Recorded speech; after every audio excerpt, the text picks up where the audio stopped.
அனைவருக்கும் வணக்கம். Welcome to Dharma academy.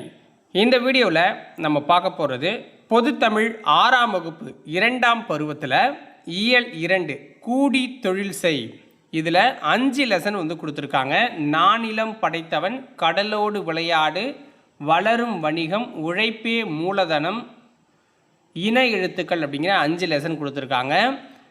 So இது லைன் பை லைனாக நம்ம வினாக்களை பார்க்க போகிறோம். அதனால் வீடியோவை ஸ்கிப் பண்ணாமல் ஃபுல்லாக பாருங்கள். இதுக்கு முன்னாடி நம்ம கொடுத்த இயல்களையும் நீங்கள் இன்னும் பார்க்கலன்னா நம்ம சேனலுக்குள்ளே போய் செக் பண்ணி பாருங்கள், ஓகேவா?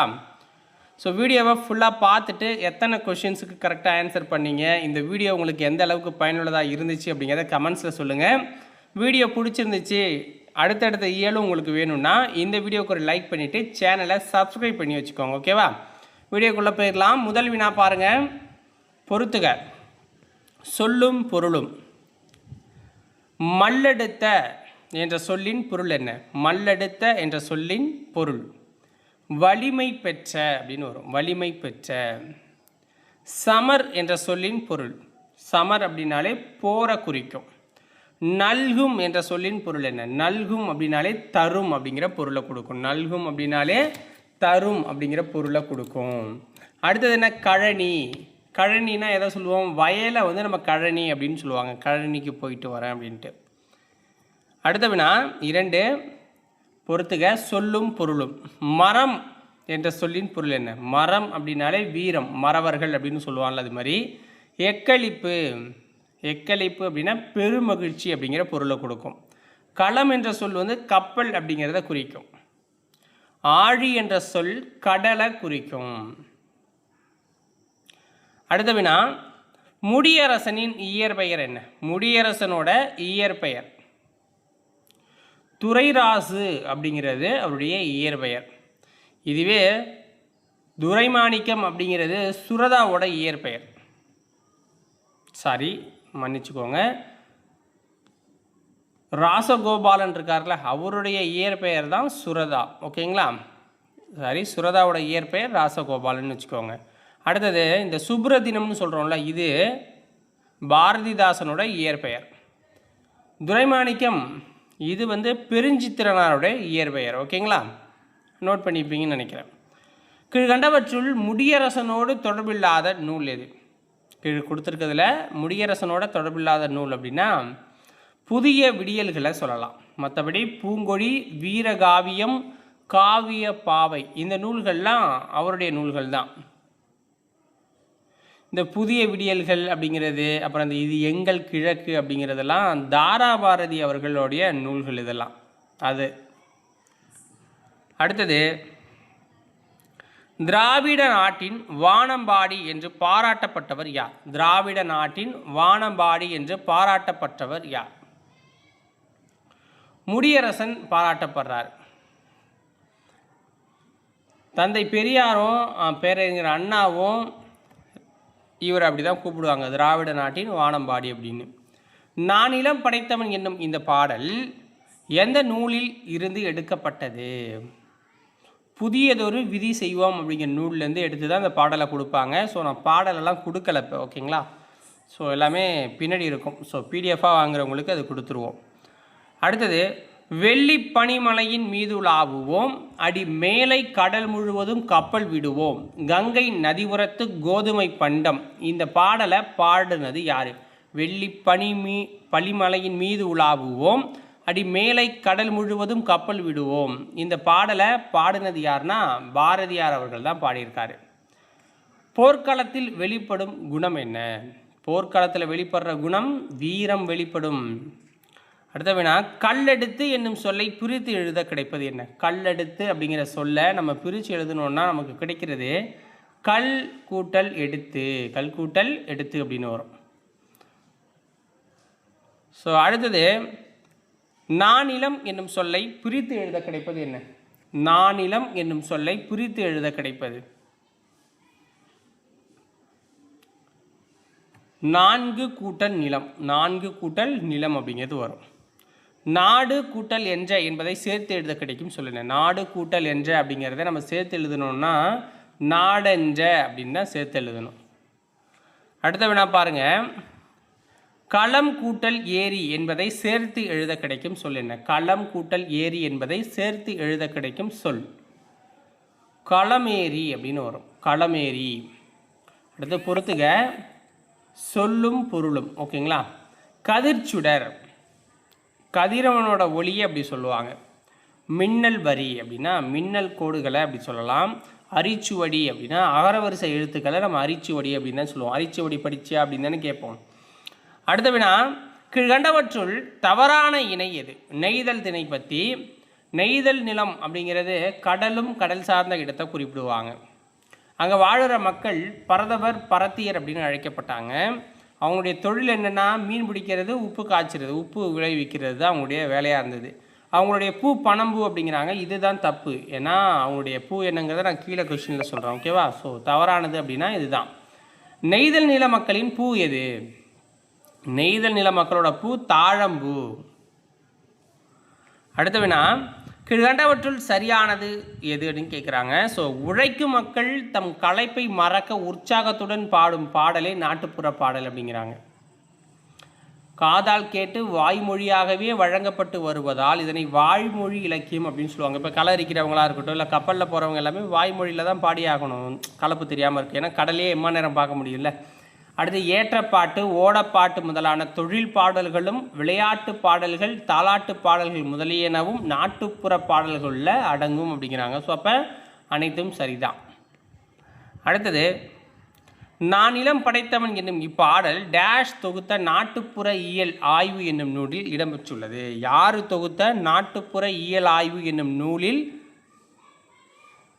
இந்த நான் இளம் படைத்தவன் அப்படிங்கிற பாடல் இடம்பெற்றிருக்கு? ஆன்சர் என்ன? சு சக்திவேல் அவர்கள் தொகுத்த நூலில் இடம்பெற்றிருக்கு. கதிர்ச்சுடர் என்னும் சொல்லை பிரித்து எழுத கிடைப்பது என்ன? கதிர்ச்சுடர் அப்படிங்கிற சொல்லை நம்ம பிரித்து எழுதணும் அப்படின்னா கதிர் கூட்டல் சுடர்னு வரும். கதிர் கூட்டல் சுடர் அப்படின்னு வரும். அடுத்தது, மூச்சடக்கி என்னும் சொல்லை பிரித்து எழுத கிடைப்பது என்ன? மூச்சடக்கி என்னும் சொல்லை பிரித்து எழுத கிடைப்பது என்ன?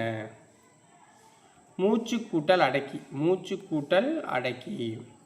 பெருமை கூட்டல் வானம் என்பதை சேர்த்து எழுத கிடைக்கும் சொல் என்ன? பெருமை கூட்டல் வானம் என்பதை சேர்த்து எழுத கிடைக்கும் சொல் பெருவானம். பெருவானம். ஸோ இதெல்லாம் ஈறுபோதல் விதி, அதெல்லாம் நான் தனியாக புணர்ச்சி விதியில் நடத்தியிருக்கேன். நீங்கள் போய் சேனலுக்குள்ளே பாருங்கள். அடிக்கும் கூட்டல் அலை என்பதை சேர்த்து எழுத கிடைக்கும் சொல் என்ன அப்படின்னா அடிக்கும் அலை அப்படின்னு சொல்லலாம். அடிக்கும் அலை அப்படின்னு சொல்லலாம். பாடல் வரிகளுக்கு ஏற்ப பொறுத்துக்க. இது கடல் சம்மந்தப்பட்ட பாடல் அப்படிங்கிறதால அந்த மீனவர்களுக்கு விடிவெள்ளியாக இருக்குது எது, மணலாக இருக்குது எது அப்படிங்கிற மாதிரி தான் கேள்வி. ஓகேங்களா? ஸோ மீனவர்களுக்கு விடிவெள்ளி எப்படி தெரியும் அப்படின்னா அவங்களுக்கு அது விளக்கு போல் இருக்கும். மணல் எப்படி இருக்கும் அப்படின்னா பஞ்சு மெத்தை போல் அவங்க தூங்குறதுக்கு இருக்கும். புயல் அப்படிங்கிறது பார்த்திங்க அப்படின்னா ஊஞ்சல், அவங்க ஆடுற ஊஞ்சல். ஏன்னா கப்பலை ஆட்டும்ல. பனிமூட்டம் அப்படிங்கிறது அவங்களுக்கு ஒரு போர்வை அப்படின்னா அவங்க கற்பனை பண்ணிப்பாங்க. ஒரு பொருளை பிறரிடமிருந்து வாங்குவதும் பிறருக்கு விற்பதும் டேஷ் ஆகும். ஒரு பொருளை பிறர்கிட்ட வாங்கிறது விற்கிறது எல்லாமே வணிகத்தில் வரும். நீங்கள் விற்றீங்க அப்படின்னா வியாபாரியாக இருப்பீங்க, வாங்கினீங்கன்னா நுகர்வோராக மாறுவீங்க. அப்படிங்க அதாவது நீங்கள் ஒருத்தர்கிட்ட விற்கிறீங்க அப்படின்னா வணிகர், வாங்குறீங்க அப்படின்னா நுகர்வோர். அடுத்து பாருங்கள், கீழ்கண்ட கூற்றில் எது சரியானது? நம்மிடம் கூடுதலாக இருக்கும் பொருள்களை கொடுத்து நமக்கு தேவையான பொருள்களை பெற்றுக்கொள்வது பண்டமாற்று வணிகம். வணிகத்தை தரைவழி வணிகம், நீர்வழி வணிகம் அப்படிங்கிறத பிரிக்கலாம். வண்டிகளில் பொருள்களை ஏற்றி வெளியூருக்கு சென்று வணிகம் செய்பவர்களை வணிக சாத்து அப்படின்னு அழைப்பாங்களாம். ஸோ அப்போ இதில் எல்லாமே சரியாக இருக்குது, 4மே சரியாக இருக்குது. கீழ்கண்டவற்றுள் துறைமுக நகரங்கள் எவ்வாறு அழைக்கப்பட்டது? கீழ்கண்டவற்றுள் துறைமுக நகரங்கள் அப்படின்னா பட்டினம், பாக்கம் அப்படின்னு அழைக்கப்பட்டுச்சு. உமணர் போகலும் இந்த வரிகள் இடம்பெற்றுள்ள நூல் எது? உமணர் போகலும் இந்த வரிகள் இடம்பெற்றுள்ள ஒரு நூல் அப்படின்னா நற்றிணையில் இடம்பெற்றிருக்கு.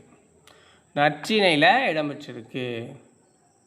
உமணர்னால் என்ன? உப்பு வணிகர்கள். ஓகேங்களா? ஸோ பழங்காலத்தில் அவங்க உப்பை கொடுத்துட்டு நெல்லை வாங்கிப்பாங்க. ஓகேங்களா? ஸோ அதை உமணர் போகலும் அப்படிங்கிற பாடல் வரியில் நம்ம தெரிஞ்சுக்கிறோம். பாலொடு கூழொடு பெயரும் என்னும் வரிகள் இடம்பெற்றுள்ள நூல் எது? பாலொடு கூழொடு பெயரும் என்ற வரிகள் இடம்பெற்றுள்ள நூல் எது? இது அகநானூரில் இருக்குது. புரியுதுங்களா? அகநானூரில் இருக்குது. அதாவது சாரி மக்களே. ஸோ அகநானூரில் குறுந்தொகையில் இருக்குது, புரியுதுங்களா? ஸோ அதை மாற்றிக்கோங்க. பொன்னொடு வந்து கரியோடு பெயரும் என்னும் வரிகள் இடம்பெற்றுள்ள நூல் இது. பொன்னொடு வந்து கரியோடு பெயரும் அப்படின்னா இதுதான் அகநானூரில் இருக்கிற பாடல். ஓகேங்களா? அதாவது கரி அப்படின்னா இந்த இடத்துல மிளகு அப்படிங்கிறத குறிக்கும்.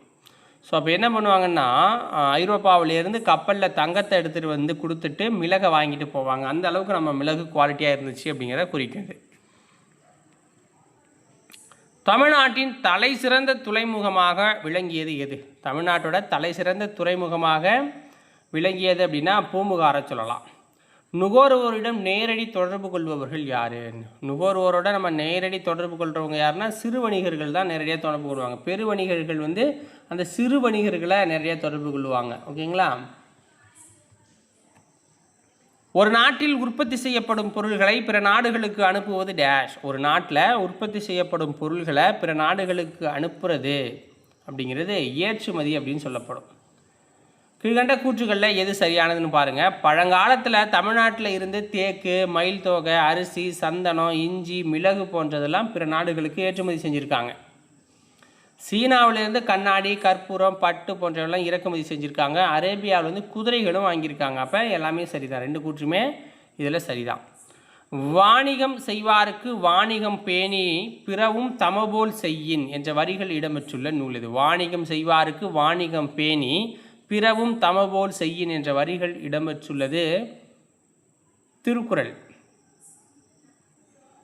ஸோ நடுவு நிலைமை அப்படிங்கிற அதிகாரத்தில் இதை பற்றி பேசியிருப்பாங்க. தமிழ் வணிகர்கள் பொருளை வாங்கும் பொழுது உரிய அளவை விட அதிகமாக வாங்க மாட்டார்கள், பிறருக்கு கொடுக்கும் பொழுது அளவை குறைத்து கொடுக்க மாட்டார்கள் என வணிகரின் நேர்மையை பாராட்டும் நூல் இது. தமிழ் வணிகர்களை பற்றி இது. ஆன்சர் பட்டினப்பாலையில் இதை பற்றி சொல்லியிருக்காங்க. நடுவு நின்ற நன்னெஞ்சினோர் என்ற வரிகள் இடம்பெற்றுள்ள நூல் இது. நடுவு நின்ற நன்னெஞ்சினோர் என்ற வரிகள் இடம்பெற்றுள்ளதும் பட்டினப்பாலையில் தான். எல்லாமே இந்த வணிகத்தை பற்றி தான் சொல்லும். இதை என்ன சொல்லுவாங்க அப்படின்னா, இந்த கொள்வதும் மிகை கொள்ளாது, கொடுப்பதும் குறைபடாது. இந்த இப்போ மூணு கொஸ்டின் பார்த்தாலும் இது எல்லாமே ஒரே பொருளை தான் குறிக்கும். ஸோ இதுவும் பட்டினப்பாளையம் தான் வரும். அதாவது குறைச்சி கொடுக்க மாட்டாங்க, அதிகமாகவும் வாங்க மாட்டாங்க, அளவுனா அளவு தான் அப்படிங்கிற மாதிரி சொல்கிறது. சமன் செய்து சீர்தூக்கும் கோல் போல் அமைந்தொரு வாள் கோடாமை சான்றோருக்கு அணி என்ற வரிகள் இடம்பெற்றுள்ள நூல் இது. திருக்குறளில் இடம்பெற்றிருக்கு. வீட்டு பயன்பாட்டிற்காக பொருள் வாங்குபவர் யார்? வீட்டு பயன்பாட்டுக்காக பொருள் வாங்கினா அவர் நுகர்வோர். வணிகம் கூட்டல் சாத்து என்பதை சேர்த்து எழுத கிடைக்கும் சொல்லினோம். வணிகம் கூட்டல் சாத்து அப்படிங்கிற சொல்ல நம்ம சேர்த்து எழுதணும்னா வணிக சாத்து அப்படின்னு ஒரு வணிக சாத்து. பண்டம் கூட்டல் மாற்று என்பதை சேர்த்து எழுத கிடைக்கும் சொல்லினோம். பண்டம் கூட்டல் மாற்று என்பதை சேர்த்து எழுத கிடைக்கும் சொல் பண்டமாற்று. பண்டமாற்று. மின்னணு என்னும் சொல்லை பிரித்து எழுத கிடைப்பது என்ன? மின்னணு என்னும் சொல்லை பிரித்து எழுதணும்னா மின் கூட்டல் அணு அப்படின்னு ஒரு மின் கூட்டல் அணு. விரிவடைந்த என்னும் சொல்லை பிரித்து எழுத கிடைப்பது என்ன? விரிவடைந்த என்னும் சொல்லை பிரித்து எழுத கிடைப்பது விரிவு கூட்டல் அடைந்த. ஆங்கில சொல்லுக்கு இணையான தமிழ் சொல். ஓகேங்களா? ஸோ இங்கே எல்லாமே கொடுத்துட்டோம். மின்னணு வணிகம், காசோலை, இணையதள வணிகம், பற்று அட்டை, இதெல்லாமே 1 by 1 இருக்குது. ஸோ அதை நம்ம வந்து சரி பண்ணுவோம். ஓகேம்மா? ஆங்கில சொல்லுக்கு இணையான தமிழ் சொல்லை எடுத்து எழுதணும் அப்படின்னு சொல்லியிருக்காங்க. ஸோ ஃபஸ்ட்டு பாருங்கள், கரன்சி நோட்டுனா பணத்தால் குறிக்கும், பேங்க்குனா வங்கி, செக்குனா காசோலை, டிமாண்ட் டிராஃப்ட்னா வரவோலை, டிஜிட்டல் மின்னணு மையம், டெபிட் கார்டு அப்படின்னா பற்று அட்டையை குறிக்கும், கிரெடிட் கார்டுனா கடன் அட்டை, ஆன்லைன் ஷாப்பிங் இணையதள வணிகம், இ-காமர்ஸ் மின்னணு வணிகம். அடுத்தது 44வது கொஸ்டின். பாடுபட்டு தேடிய வனத்தை புதைத்து வைக்காதீர் என்பது யாருடைய அறிவுரை? பணத்தை சேர்த்து வைக்கிறதால ஒரு யூஸுமே கிடையாது அப்படின்னு சொல்லியிருப்பார் ஔவையார் அவர்கள். பணத்தை பயன்படுத்தாமல் வைத்திருப்பது டேஷ். பணத்தை பயன்படுத்தாமல் வைத்திருப்பது ஒரு மடமை. கீழ்கண்ட கூற்றுகளில் எது தவறானது? இப்போ இலக்கணத்துக்குள்ளே வந்துட்டோம். சில எழுத்துக்களுக்கு இடையே ஒலிக்கும் முயற்சி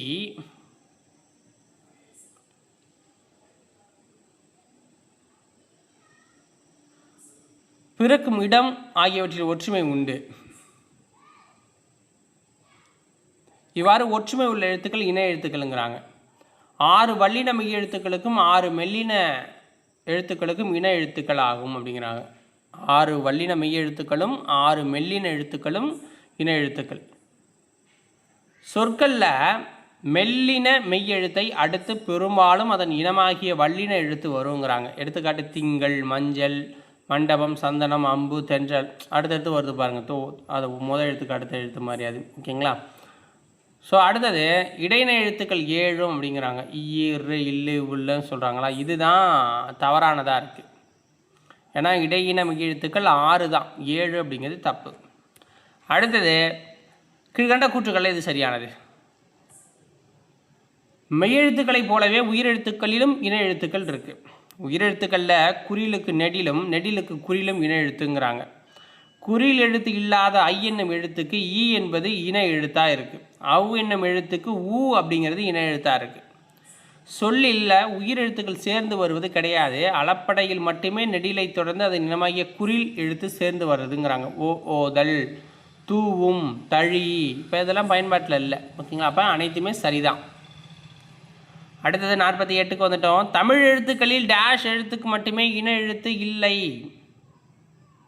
ஆயுதத்துக்கு மட்டுமே இன எழுத்து இல்லை. மெல்லினத்திற்கான இன எழுத்து இடம்பெறாத சொல் எது? கண்ணில் அப்படிங்கிறது தான் மெல்லினத்திற்கான இன எழுத்து இடம்பெறாத ஒரு சொல். மற்றபடி மஞ்சள், வந்தான், தம்பி எல்லாத்துக்கும் இன எழுத்து இருக்குது.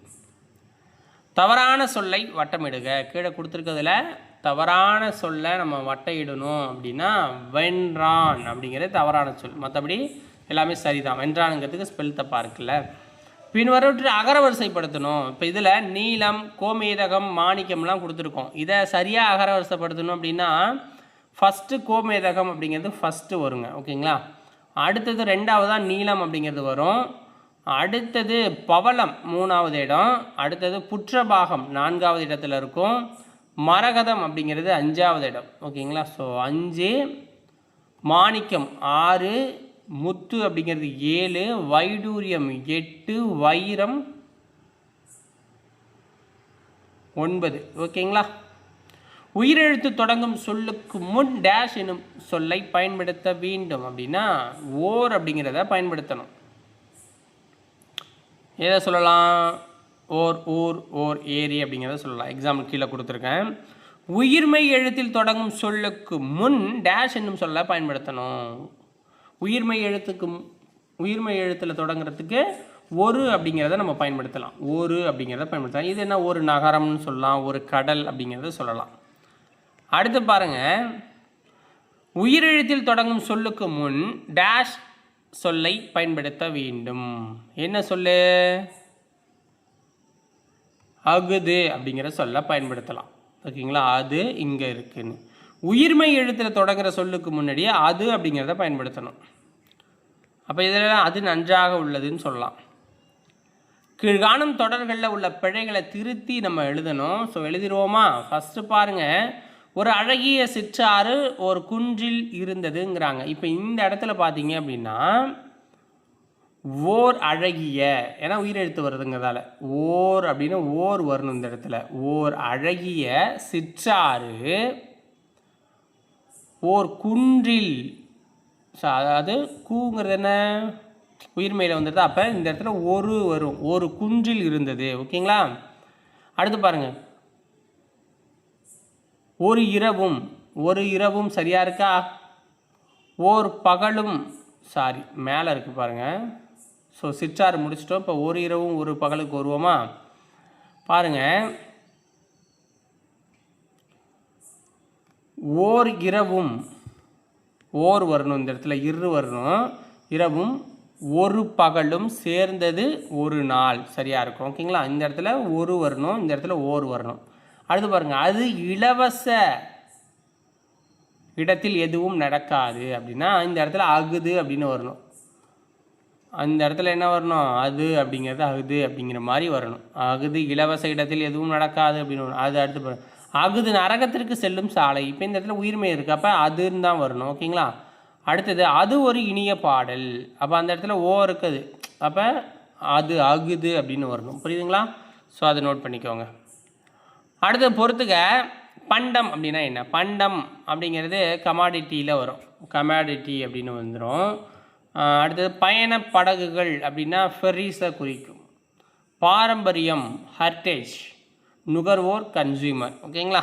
அடுத்தது 58 பொறுத்துக. கடற்பயணம், கடற்பயணம்னா வாயேஜ், தொழில் முனைவோர் அப்படின்னா ஆன்ட்ரப்ரனர். கலப்படம், கலப்படம்னா என்ன? அடல்ட்ரேஷன், வணிகர். மர்ச்சன்ட், புரியுதுங்களா? மர்ச்சன்ட் அப்படிங்கிறது சரியாக இருக்கும்.